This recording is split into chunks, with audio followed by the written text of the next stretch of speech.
Welcome to Reliable Prepper, where we prepare for the unexpected and ensure you're always ready for whatever comes your way. Today's topic is one that has sent shockwaves through the world of modern warfare and could potentially affect every one of us. We're talking about recent cyber-physical attacks that weaponized everyday devices, attacks that go far beyond the battlefield and show how vulnerable our digital world has become.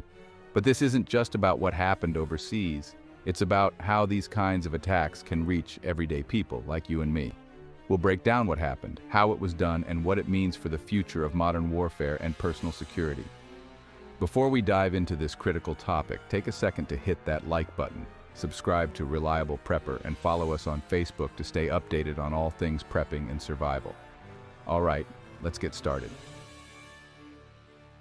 On September 17, 2024, a series of explosions shook Hezbollah-controlled areas in Lebanon.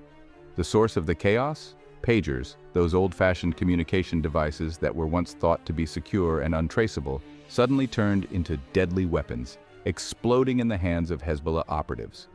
But this wasn't just an isolated incident.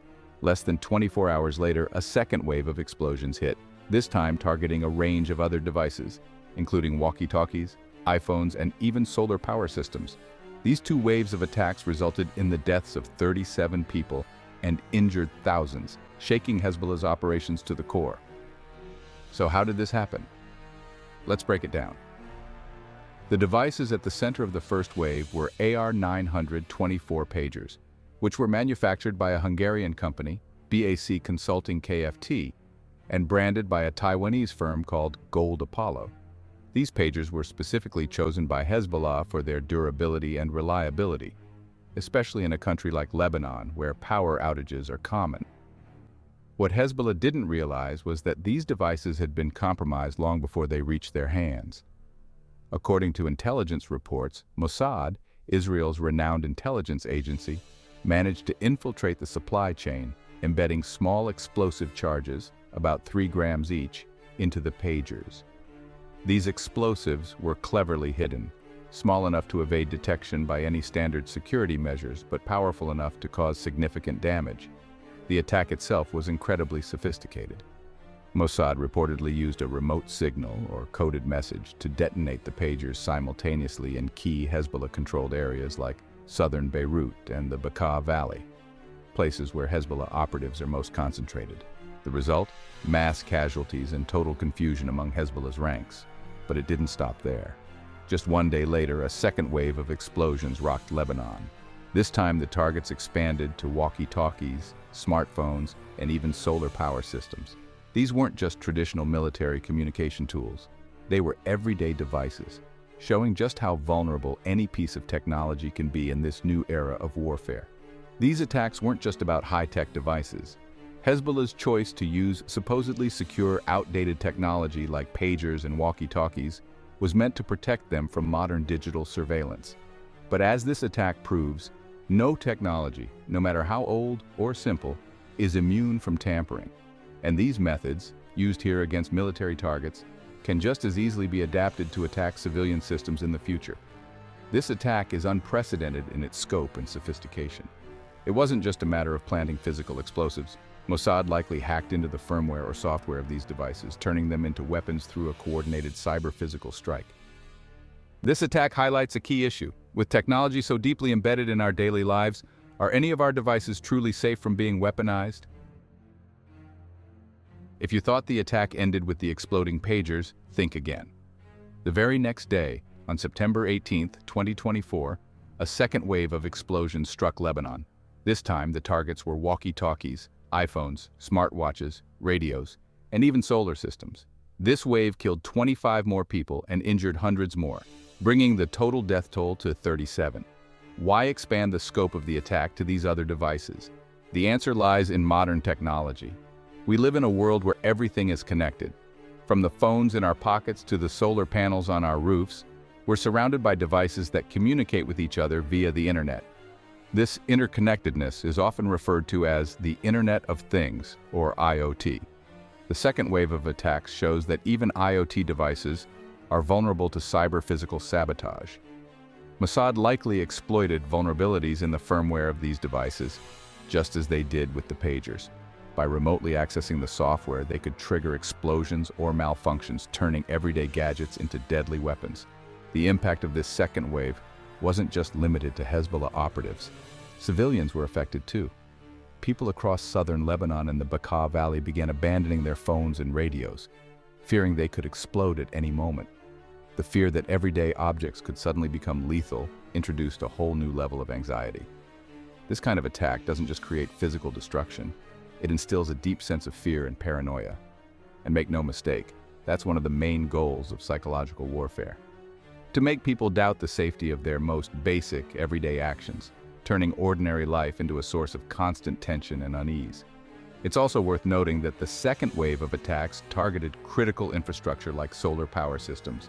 As more countries, including the United States, transition to renewable energy sources like solar, the potential for these kinds of cyber attacks will only increase. Think about it. If a well-coordinated attack like this were to target solar systems in the US or Europe, the impact could be catastrophic. A compromised solar grid could cause massive power outages, cutting off electricity for thousands of people and creating chaos, especially in emergency situations. This second wave of explosions is a stark reminder that as we grow more reliant on technology, we also expose ourselves to new risks. The interconnectedness that powers modern life is a double-edged sword. Yes, it brings convenience and efficiency, but it also opens the door for those who want to exploit our reliance on technology. With more devices connected to the internet than ever before, it only takes one vulnerability to trigger widespread chaos. This second wave of attacks shows just how vulnerable we are in a world where almost everything, from our phones to our power systems, is connected to the digital realm. If you're finding this information valuable, take a moment to give this video a thumbs up, hit the subscribe button, and make sure to follow Reliable Prepper on Facebook. We're always bringing you the latest insights on how to stay prepared in an unpredictable world. Let's continue. Now that we know what happened, let's dive deeper into how it happened. Initially, some speculated that lithium-ion batteries might have played a role, given that these batteries power many of the devices we use daily, from smartphones and laptops to electric vehicles. Hezbollah's pagers, like many modern devices, used lithium-ion batteries, which are known for their efficiency and high energy density. While these batteries do have a dangerous downside, they can overheat and even explode under certain conditions. This wasn't the main issue in these attacks. In the case of Hezbollah's exploding pagers, the batteries themselves were not the driving force behind the detonations. While thermal runaway, a phenomenon where batteries overheat and catch fire, is a known risk, it's clear that this attack was far more sophisticated. Instead of exploiting battery vulnerabilities, reports strongly suggest that Mossad planted miniature explosives inside these devices during the manufacturing or distribution process. These 3-gram explosives were strategically hidden inside the pagers, small enough to evade detection, but powerful enough to cause significant damage. The detonations were carefully orchestrated. Mossad is believed to have used radio frequency, RF signals, or a coded network command to remotely trigger the explosives, leading to over 3,000 of the 5,000 compromised pagers exploding almost simultaneously. The level of coordination was remarkable. Hezbollah's communication systems weren't just breached, they were transformed into weapons that caused widespread damage, panic, and chaos across their strongholds in Lebanon. This operation is a textbook example of what experts now refer to as cyber-physical warfare, a hybrid form of warfare that combines digital hacking with physical sabotage. In this case, Mossad didn't rely on battery failures. They used advanced techniques to weaponize everyday communication devices. And the implications of this go well beyond Hezbollah or any single military target. This kind of cyber-physical attack could just as easily be aimed at civilian infrastructure, from power grids to personal devices, raising serious concerns about the future of cybersecurity in an increasingly connected world. One of the most troubling aspects of this attack lies in how the devices were compromised in the first place. This wasn't just a case of hacking into existing systems. Mossad managed to infiltrate the supply chain itself. Supply chain infiltration is when a device is tampered with during its production or distribution, long before it ever reaches the hands of its intended user. In this case, the pagers, walkie-talkies, and possibly other devices were modified to include explosive components. And the most alarming part is that nobody, not even Hezbollah, knew it was happening. Think about that for a moment. This wasn't a last-minute sabotage. Mossad inserted themselves into the manufacturing or distribution process so early on that these devices looked perfectly normal when they were shipped. It wasn't until they were remotely triggered that their true nature was revealed. This highlights a much bigger problem than just the pagers themselves. It exposes the fragility of global supply chains and how easily they can be compromised. The implications of this are enormous. If an intelligence agency can infiltrate the supply chain of something as basic as a pager or a walkie-talkie, what's stopping them, or any other organization, from doing the same with more complex and crucial devices like smartphones, laptops, or even medical equipment? The terrifying answer is that there is very little stopping them. This attack has exposed a glaring weakness in global manufacturing processes, the lack of rigorous oversight and security checks during production. And this isn't just a military issue. It's a problem that affects everyone, from government agencies to individual consumers. Let's take a moment to really grasp the gravity of this. Imagine the smartphone you carry in your pocket, or the laptop you use every day for work, was compromised before you even bought it. A hostile actor could have embedded malware, tracking bugs, or, in extreme cases, even explosives inside your device, and you wouldn't have a clue until it was too late. This kind of infiltration could be used to target specific individuals, corporations, or even entire nations. Think about the disastrous consequences if critical infrastructure, like hospital systems, financial networks, or energy grids, were compromised in the same way. The reality is, this kind of attack is no longer a distant possibility. It's something we need to be prepared for. And the scariest part? Supply chain infiltration doesn't just require access to a company's software or network. It's far more insidious because it targets the hardware during its manufacturing, a stage where we typically don't expect sabotage. Many companies outsource their production to various countries around the world, where oversight can be limited, and it's precisely this fragmentation of the manufacturing process that makes such infiltration possible. This attack on Hezbollah's devices shows that our global supply chains are vulnerable, and they can be weaponized by hostile actors in ways we might not even notice until it's too late. It's not just about military targets anymore. This is a threat to everyday life. The smartphone in your hand, the laptop on your desk, or even the medical devices keeping people alive could all be compromised at the point of manufacture, and if the infiltration is done well enough, we might never see it coming. The real lesson here is that we need to rethink how secure our global supply chains are, and that requires a massive overhaul of how we approach security and manufacturing. So how does this affect everyday people like you and me? What happened in Lebanon could easily happen anywhere else in the world, including right here in the United States.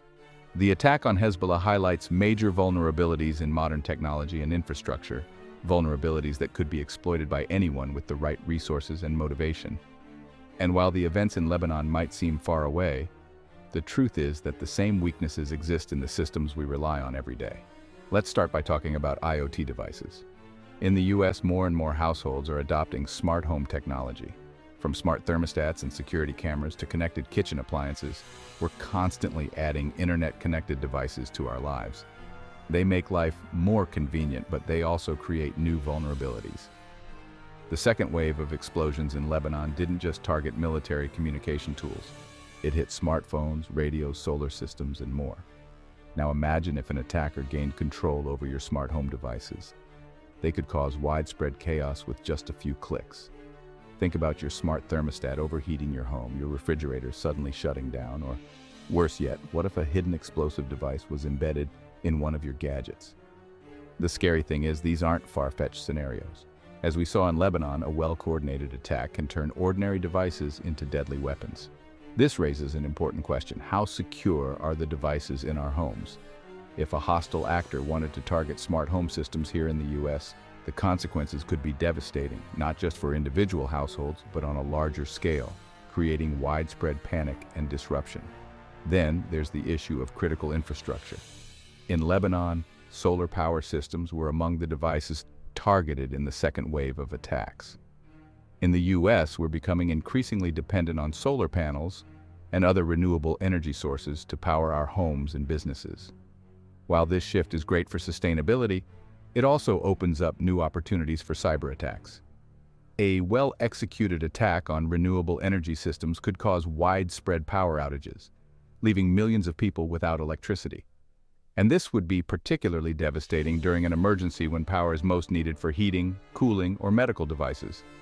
But the risks don't stop there. It's not just smart home devices or renewable energy that are vulnerable. Critical infrastructure across the board is at risk. Hospitals, airports, and even the power grid itself could be targeted. In fact, the US government has been warning about the vulnerability of the power grid to cyber attacks for years. If hostile actors were able to infiltrate the grid and shut it down, the results could be catastrophic. Power could be out for days or even weeks. Think about what that would mean. Millions of people left without electricity, without heat, without water. Hospitals and emergency services would be overwhelmed and basic functions of society would come to a halt. The ripple effects would be massive. So should we be worried? The short answer is yes. The attack on Hezbollah is a wake-up call for all of us. It shows us just how vulnerable our modern world is to cyber-physical attacks. And it highlights the urgent need for better security measures, both at the individual and national levels. We need to think about how we protect our devices, our infrastructure, and ultimately, our way of life. The convenience of connected technology is undeniable, but we need to be prepared for the risks that come with it. So, what can we do to protect ourselves from this kind of attack? The first step is awareness. Now that we know these kinds of attacks are not only possible but are already happening, we need to be vigilant about the devices we use, how they operate, and, most importantly, where they come from. This vigilance is crucial for individuals, but it's absolutely essential for organizations that manage critical infrastructure, like hospitals, power grids, and utility companies. In these sectors, a cyber-physical attack could have life or death consequences, which means security should be a top priority. On a personal level, there are several steps we can take to reduce the risk. First, it's vital to stay up to date on the latest security practices for the devices you use. This includes making sure your devices have the most recent firmware updates, as these often contain patches for known security vulnerabilities. Hackers are constantly looking for ways to exploit outdated software, so keeping your devices updated is one of the easiest ways to protect yourself. You should also be cautious about where you purchase your electronics. Devices manufactured overseas may be more vulnerable to supply chain tampering or other types of sabotage. If possible, opt for trusted brands that have rigorous supply chain security. And finally, you can add an extra layer of protection by using tools like VPNs and firewalls to secure your home network. These measures make it harder for bad actors to access your devices remotely, reducing the chance of a cyber attack affecting your home systems. For governments and large corporations, the solution is more complex, but it's no less critical. One of the biggest vulnerabilities is in the supply chain itself. There needs to be a coordinated effort to secure this chain from start to finish. This means vetting manufacturers, conducting regular security audits, and ensuring that devices are tested for tampering before they are shipped out to consumers. This is especially important in industries that deal with critical infrastructure, like healthcare, energy, and telecommunications, where the stakes are incredibly high. Governments and private industries alike must also invest in cybersecurity solutions that are designed to protect against cyber-physical threats. We've already seen some initiatives aimed at protecting the power grid from cyber attacks, but much more needs to be done to safeguard other vital sectors, like water treatment facilities and emergency response systems. One thing is certain, as the world becomes more connected, we're going to see more of these kinds of attacks. Cyber-physical warfare is no longer a theoretical concern. It's here, and it's evolving quickly. Whether it's through supply chain infiltration, firmware hacking, or attacks on IoT devices, the reality is that our technology can and will be exploited by those with the capability and motivation. The best way to stay ahead of these threats is to be prepared. That means implementing strong security measures, staying informed, and demanding that the manufacturers and suppliers we rely on do their part to keep us safe. The attacks on Hezbollah's communication systems are a chilling reminder of just how vulnerable we all are in the digital age. From supply chain tampering to cyber hacking, the tools of modern warfare have evolved far beyond traditional battlefields. and they're now targeting the very devices we rely on every single day. The lesson here is undeniable. No device, no infrastructure, and no system is completely safe from sabotage. However, by staying informed, taking the right precautions, and pushing for stronger cybersecurity measures, we can significantly mitigate the risks and protect ourselves from these emerging threats.